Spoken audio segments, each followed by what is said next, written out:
viver com eles, logo no princípio do casamento, eu sou o filho mais novo deles. Dei trabalho como tal. E eu tenho eles no meu coração e oro por eles sempre, quase todos os dias, porque eu amo muito eles, eu tenho muito coração por eles. Eu sinto que Deus tem os caminhos dele e que a tia é uma mulher de Deus, sempre foi. Sempre louvou ele, uma voz maravilhosa que Deus deu a ele. Então, assim, meu coração se entristece, eu fico triste com a doença dela, mas sei que ela está nas mãos do Senhor, que vocês também estão nas mãos do Senhor. Assim como todos nós, graças a Deus. Pela misericórdia, pelas orações do vovó e por tudo que culminaram com o nosso convertimento ao Senhor. Então, força, meu irmão, de haver, sabe, você e a Tati que vão seguir aí, então muita força, muita oração, muito carinho. Precisar de alguma coisa, estamos aqui em Goiânia, tá? Uma coisa que eu gostaria de saber é se, no momento que ela puder receber uma visita, eu gostaria de vê-la, tá? Gostaria de poder ir lá, seja o dia que for, tá bom? Eu largo aqui e vou ir vê-la, porque sinto muito no coração a tia, tenho muito carinho por ela, muito, muito, muito mesmo, tá? Amo minha tia Vasti, tá? Beijo para vocês e força. Jesus abençoe muito vocês. Paz do Senhor.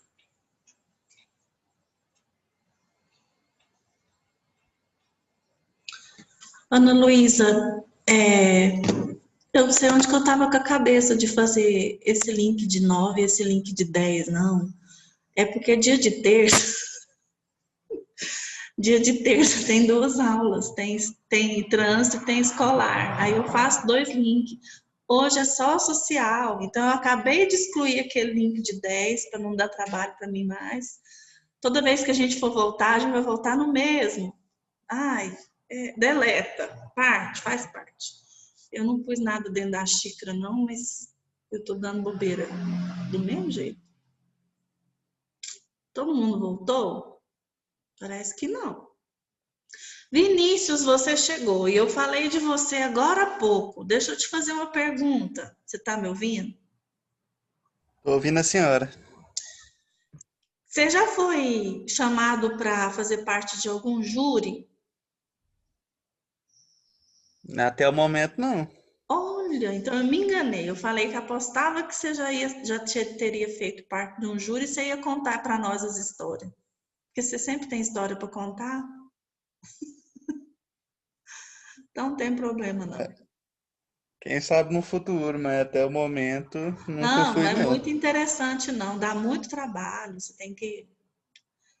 É complicado. Tem alguns que duram muito tempo, são várias audiências, e você tem que sair do trabalho, porque é igual quando chama para ser mesário nas eleições, você não pode falar que não quer. Se eles te chamam, você tem que ir, sabe? Então, dá trabalho. E a gente está falando sobre psicologia do testemunho hoje, por isso que eu perguntei sobre isso, se alguém aqui já tinha sido júri. E aí surgiu o seu nome, entendeu? Entendi. Vamos voltar aqui no nosso slide, que teve que fechar. Deixa eu ir lá para frente. Nós já falamos isso, já falamos isso. Eu parei lá no... Não, já falei disso aqui também. Tá quase acabando essa aula. Nós paramos aqui. É dever do psicólogo, quando requisitado, atentar para os pontos de convergência dos diversos depoimentos dentro do caso, para então selecionar os elementos em comum que poderão ou não embasar um possível parecer. O psicólogo jurídico, que atua na área jurídica, Geralmente ele é chamado para dar algum parecer relacionado a algum caso. Não exatamente ao caso fictício que eu montei agora há pouco, de um atropelamento. Seria de um parecer que vai auxiliar o juiz a tomar alguma decisão. Que fique claro que nunca o psicólogo jurídico ele dá a sua opinião no sentido de falar: eu avaliei a mãe, avaliei o pai, avaliei a família materna, avaliei a família paterna, eu acho que a criança tem que ficar com a mãe. Não, a gente tem que dizer: Isabela Santiago, sua câmera está ligada, eu acho que você está andando. Eu me todinho. A gente tem que falar: o pai é assim, a mãe é assim. Ele apresenta essas características, ela apresenta essas características. E isso que nós temos que passar para o juiz. Quem toma a decisão são os operadores do direito, certo? Então, a gente tem que tomar muito cuidado. E aqui tá os tipos de testemunha. Existem vários tipos de testemunha, de pessoas que vão fazer parte de um júri, de uma audiência, de um processo judicial. Nós não vamos falar sobre todas elas, mas só para a nível de noção básica mesmo, nós vamos citar a testemunha independente, a testemunha motivada, a testemunha ansiosa, a testemunha desfavorável, a testemunha hostil, tem pessoas que são muito agressivas na hora de falar, a testemunha improdutiva, aquela que não vai levar para lado nenhum, e a testemunha profissional, que é aquela construída mesmo para ser testemunha. Bom, eu vou parar de compartilhar essa tela para a gente tentar fazer uma conclusão aqui. O livro traz muitas dessas coisas que a gente conversou dentro desse slide e mais outros detalhes. Aqui vai falar sobre o depoimento de uma testemunha ocular, se ele é mais confiável do que a testemunha não ocular. E aí, conta que existem muitas histórias de pessoas inocentes que passaram anos na cadeia por causa de um depoimento de uma testemunha ocular. Ela fala: eu vi, era essa pessoa. Por exemplo, o inocente James Nilson, que é o da foto da esquerda, vou mostrar para vocês, ele foi identificado por engano, e do lado direito tem a verdadeira pessoa, que depois foi encontrado, o verdadeiro culpado. Mas teve um inocente que foi preso por muitos anos, porque uma pessoa disse: eu vi, foi essa pessoa aí. Existem muitas pessoas parecidas, né? Que é muito escuro, dá para vocês verem que eles são diferentes. Mas eles são parecidos, tá vendo? Eles são parecidos. A pessoa tem um estereótipo parecido. Tem algumas pessoas que são bem diferentes, assim. Elas têm um formato, um cabeção, ou é muito alto, ou é muito baixo, ou é muito magrinho. Mas tem gente que é muito comunzão, assim. É a maioria.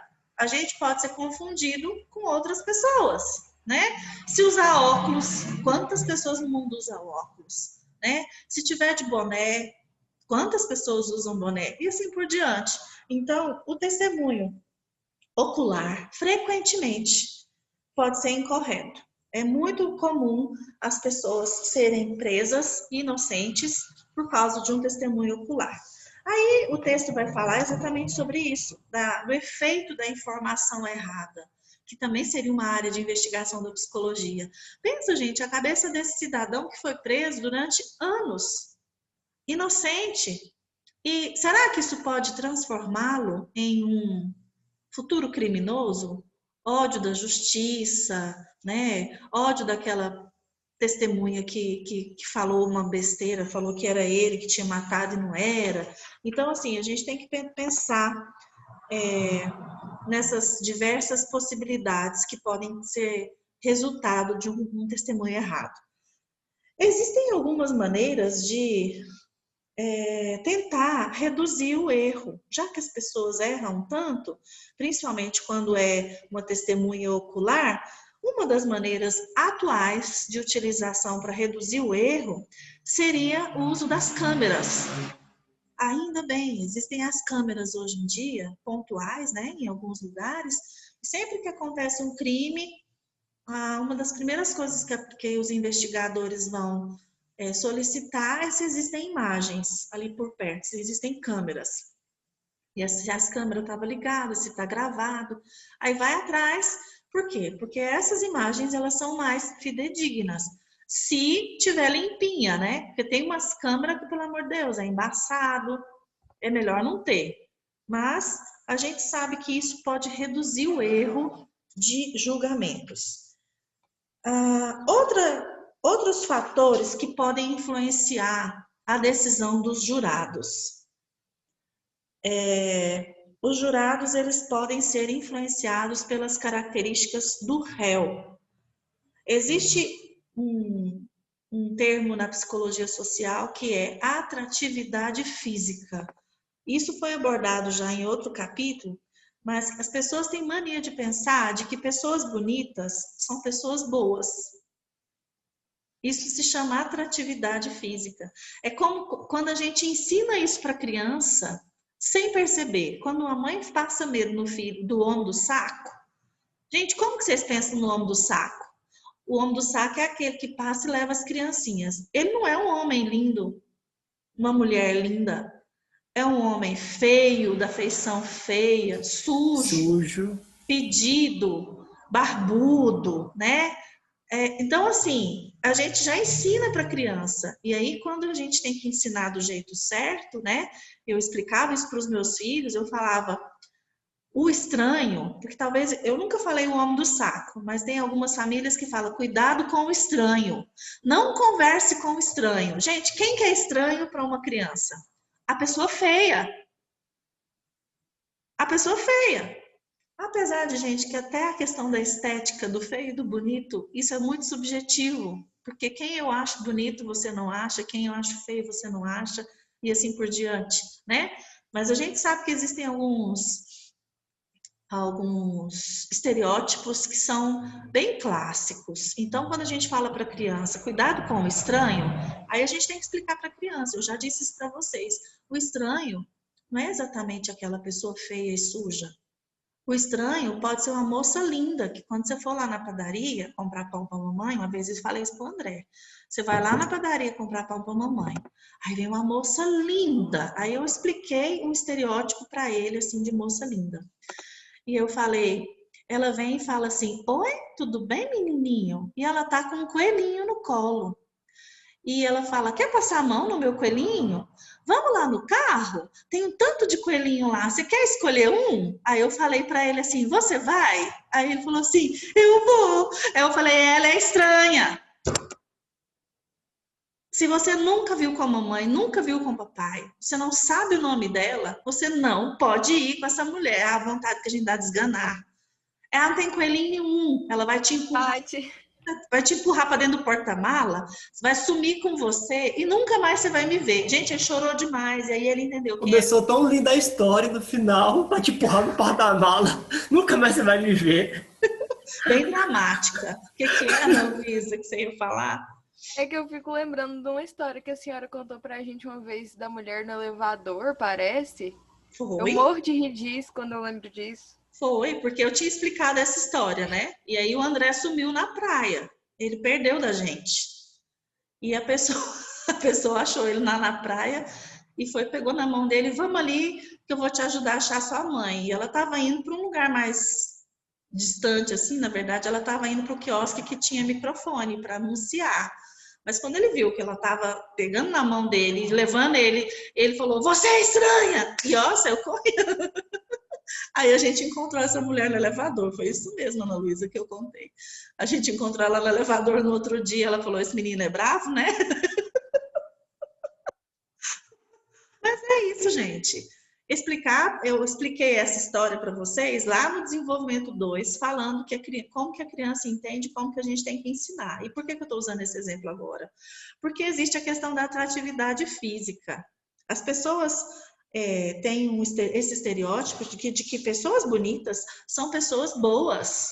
Inclusive, os maiores golpistas enganam mulheres pegam toda a parte de questão financeira, acaba com a questão emocional também de uma mulher, porque ela está carente, sozinha, e o cara vem muito bonito e fala que ela é linda, fala que a ama e que quer casar com ela, tadinha, ela acredita, e depois quando ela descobre que era tudo mentira, ela fica detonada. Vocês assistiram na Netflix uma série que chama Dirty John?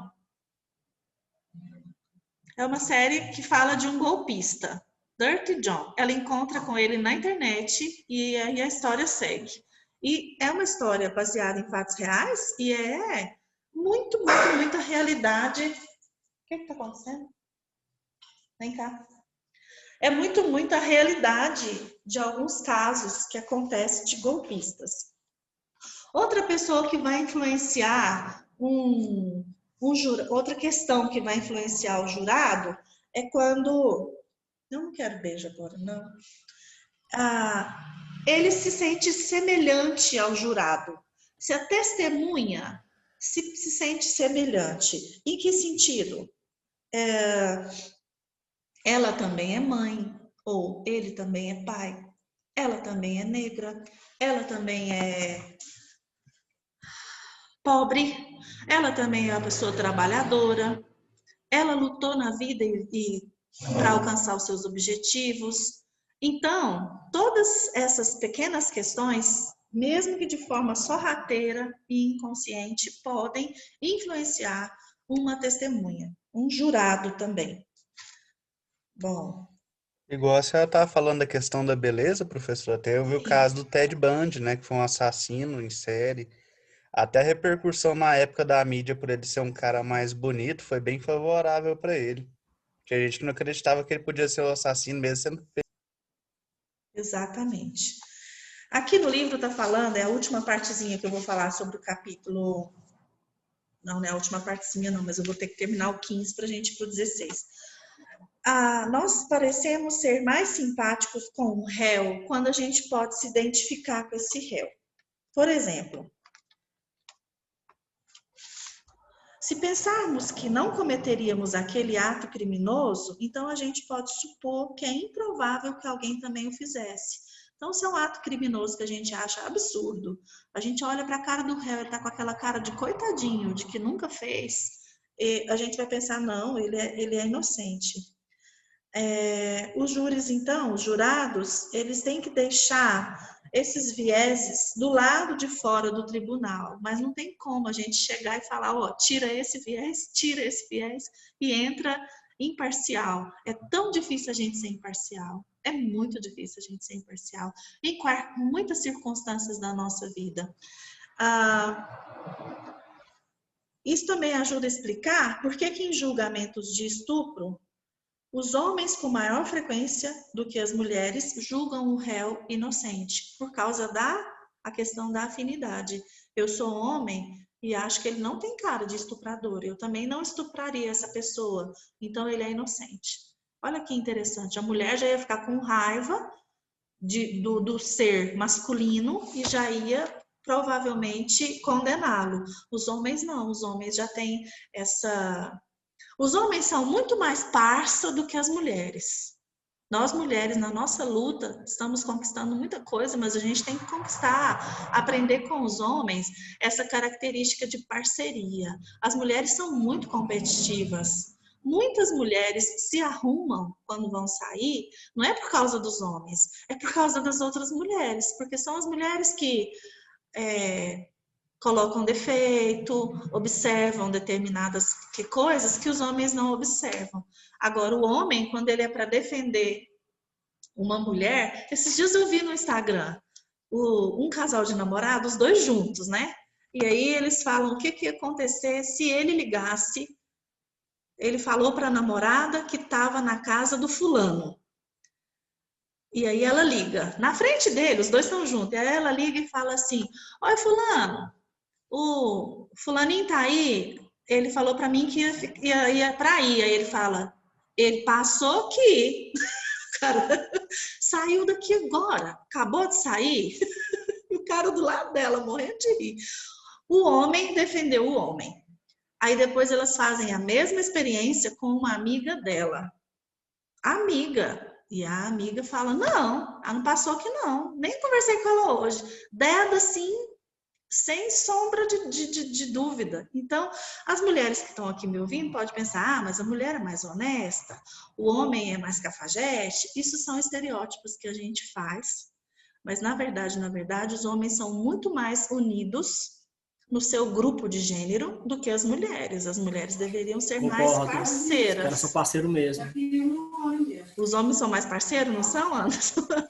Ó, gente, São, tanta concordo. ajuda, o Anderson só.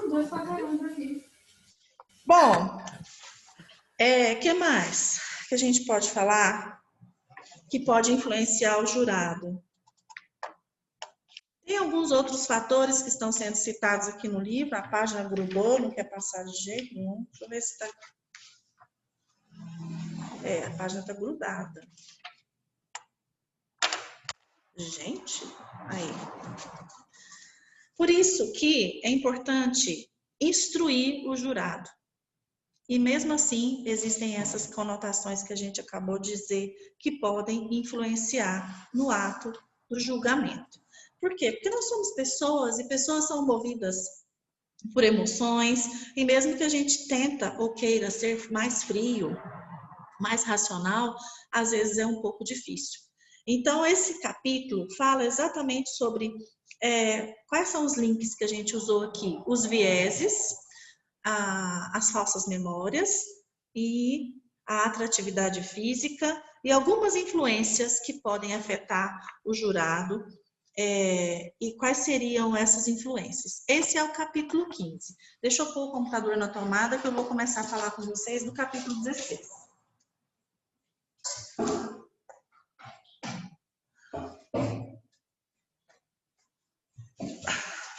O capítulo 16 é outro tema. Vamos esquecer agora a psicologia jurídica.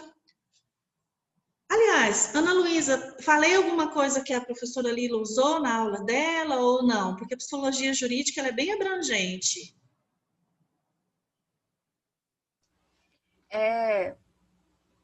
O que a professora Lila falou foi relacionado a um ramo novo, que é a psicologia jurídica interventiva, né? Uhum. E ela falou, foi mais assim, foram aulas mais introdutórias. Então, algumas coisas que a senhora falou foi no sentido de família e de justiça, sabe? No sentido mais de defesa e tal. Então, algumas coisas conversaram, sim. Mas é porque foram temas bem diferentes, assim.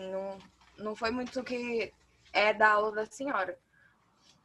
Tá bom. Mas só de você complementar, falando dessa nova área, já é interessante também para a turma entender o tanto que a psicologia jurídica ela é ampla, ela está em evolução, é uma área da psicologia que está em evolução, e ela está dentro da social. Então, a psicologia social é um cabide bem grande, né? Escolar está dentro da social, e assim por diante, o trânsito, e assim por diante. Bom, e aí entra outro tema, o último tema que a gente vai conversar nesse semestre sobre a psicologia social, que é o capítulo 16, que fala sobre o futuro sustentável. A gente ouve tanto falar sobre sustentabilidade, a gente ouve tanto falar sobre defesa do ambiente, defesa dos animais, defesa da água potável, reduzir consumo, né? A gente ouve muito falar sobre essas possibilidades de vida sustentável e nunca linka. Com o que a psicologia tem a ver com isso? A psicologia social, ela vem falar sobre o crescimento do materialismo, da riqueza, as pessoas em busca do ter, em busca de bem-estar, de boa vida ligada a aquisições materiais. Então, tem tudo a ver. Tem um link muito forte dentro da psicologia social e da sustentabilidade. E aí, o que eu gostaria de sugerir para vocês como trabalho, como atividade, que vai contar nota para esse ciclo 3 aqui na psicologia social. Em duplas ou em trios, vocês vão ler o capítulo 16 e vocês vão pesquisar algum tipo de projeto social, algum tipo de projeto que se preocupa com a questão da sustentabilidade e encontrar no projeto quais são os conceitos que estão no capítulo 16 que vocês podem verificar que estão sendo aplicados na prática dentro desses projetos. Eu não vou citar nenhum tipo de projeto, porque senão eu vou estar contaminando vocês. Eu gostaria de deixar um pouco mais livre para vocês fazerem essa pesquisa. Ficou mais ou menos claro? Aliás, tem que ficar claro, não tem que ficar mais ou menos claro. O que vocês entenderam? Eu não entendi muito bem. Professor, eu só entendi procurar um artigo e comparar com o capítulo do livro, com as bases.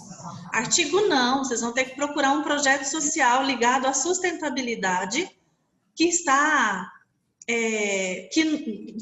Peraí, deixa eu começar de novo. Vocês vão ler o capítulo 16. O capítulo 16 fala de ambiente. Vou ter que dar as dicas, não adianta não. Fala de ambiente, fala de, por exemplo, número de carros que está aumentando, isso aumenta a poluição. Fala de segurança nacional, fala de aquecimento global, fala de aumento do consumo, fala de tecnologia, né? Os refrigeradores de hoje, eles consomem metade da energia daqueles que foram vendidos há uma década atrás. Tem boas notícias também em relação aos carros. A gente sabe que os carros, existem projetos de carros híbridos, carros elétricos que vão diminuir o consumo de combustível, de petróleo.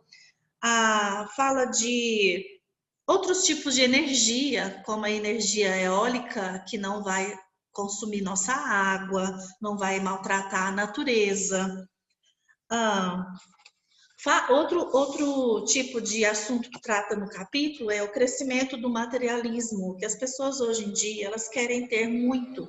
Antes as famílias tinham um carro, e olhe lá, hoje cada pessoa da família tem um carro. O pai tem um carro, a mãe tem um carro, o filho tem um carro, o outro tem uma moto, daqui a pouco tem um carro, já está procurando casa, não é com 3 quartos não, é com 3, 4 vagas na garagem.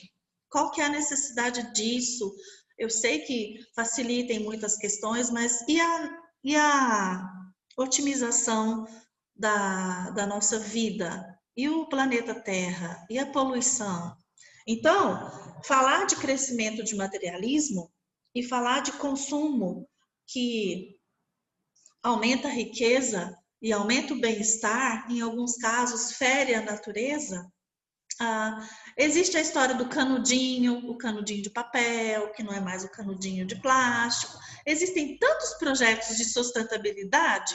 Eu quero que vocês encontrem um projeto de sustentabilidade e nesse projeto de sustentabilidade que já existe, eu não quero que vocês criem nada não, eu quero que vocês encontrem algo que exista. Vocês vão defender dentro da psicologia social algum conceito ligado a esse projeto. Ficou claro agora? Ok. Eu falei de algumas possibilidades e falei dos conceitos que tem dentro do capítulo: materialismo, consumismo, riqueza, bem-estar, novas tecnologias, aquecimento global. Existem muitos projetos de sustentabilidade dentro dessa área. E aí vocês vão ter que encontrar esse projeto e falar: esse tipo de projeto está ligado com tal conceito que está aqui no capítulo 16. Diga. Tati, é pra gente fazer... Um texto. Só um texto mesmo? Ou precisa de slide, alguma coisa assim? Não, meu amor, acabou, né? Acabou o semestre. Não precisa... Pois é, né? Graças a Deus. Não precisa de apresentar nada em slide, não. Basta um texto, tá? Pode ser em trio, para ficar mais fácil para vocês. Mas a tarefa principal é vocês lerem o capítulo 16, porque não dá tempo da gente... não é que não dá tempo, na verdade eu não estou em condições, gente, de continuar, de ficar dando aula muito tempo. Enquanto eu passei de um link para o outro, meu primo mandou um áudio aqui, quase me matou do coração, falando da mamãe, tanto que gostava, nananã, e eu já comecei a chorar. Então, assim, tá difícil para mim. E aí eu gostaria que vocês lessem o capítulo 16 e fizessem esse trabalho para valer a nota que vai completar a prova de vocês. Combinado? Combinado. Então tá. Eu vou tentar pôr todos os vídeos, todos os pós-aula em dia, de hoje para amanhã, tá bom?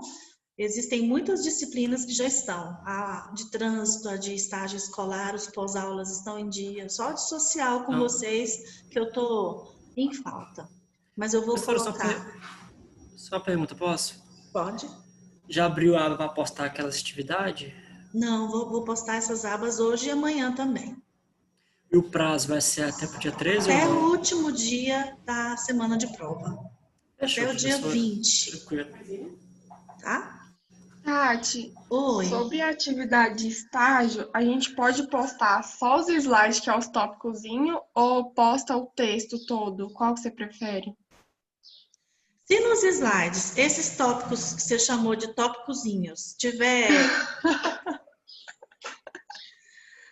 Eu entender o que vocês Ô, querem Maria. dizer, entendeu? Por exemplo, se tiver um slide só falando assim, construir uma horta, mas como? Qual que é a metodologia? Qual que é o objetivo? O que que isso tem a ver com a psicologia escolar?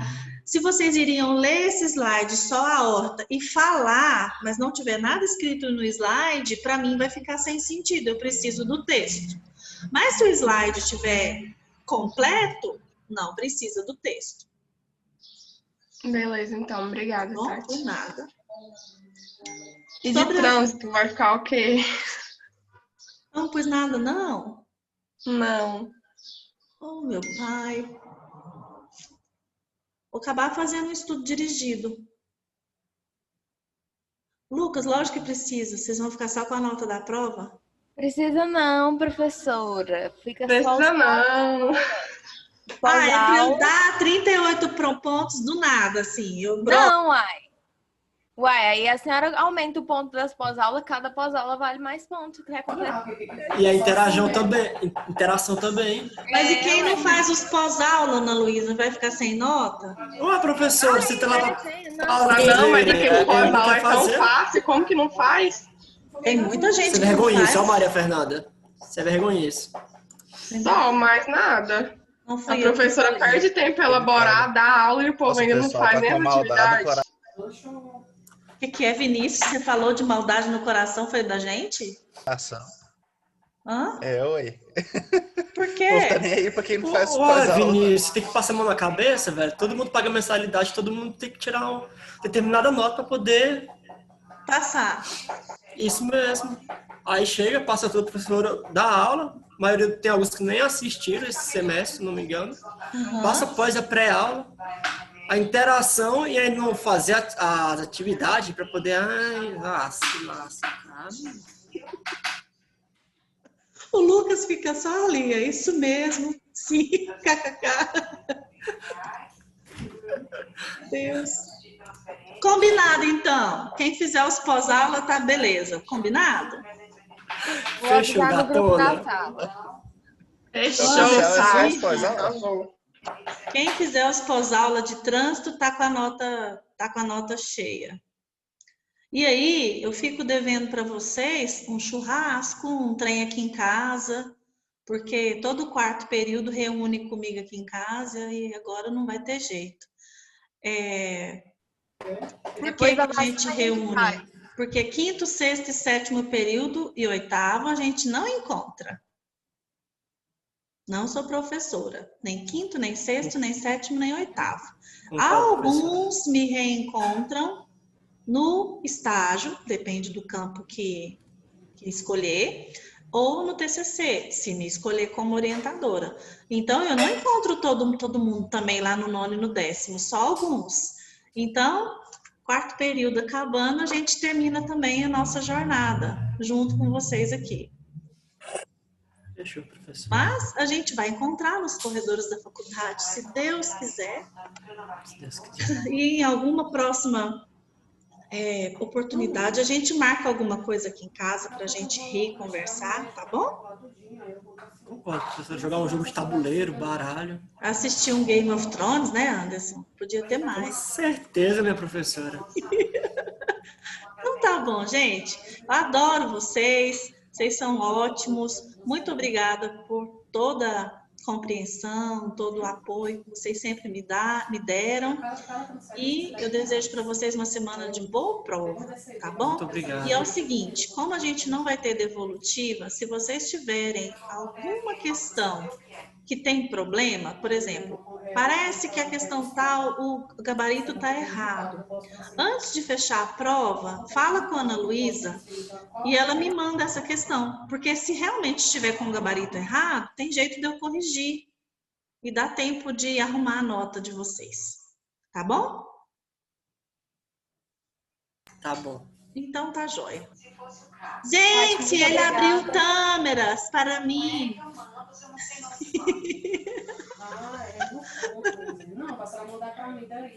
Conversando desse tanto, é onde? É na casa do Anderson? É na minha casa, professora. Os Que amigos tanto meus de estão gente aqui. é esse aí? Ah, professor, meus amigos iam viajar para a Europa, aí fechou a fronteira, estão esperando reabrir, aí tá uma bagunça. Eita. Todo mundo aqui no Vinícius, você kit. tá sem barba? Você tá muito diferente? Você tá com pouca barba? Não sei. Tá sem barba? Que diferente. Você tá desligado, eu não tô te ouvindo, não. É que eu não posso por causa do serviço, professor. Então tem que ficar tirando. Ainda não podia estar nem assim. Ah, tá, entendi. Lucas, vamos detonar, vamos ligar e avisar que tem uma aglomeração lá no Anderson. Também acho que não vale esse tipo de coisa, não. A gente fica aqui isolado e o Anderson fica aglomerando. Não gostei disso, não.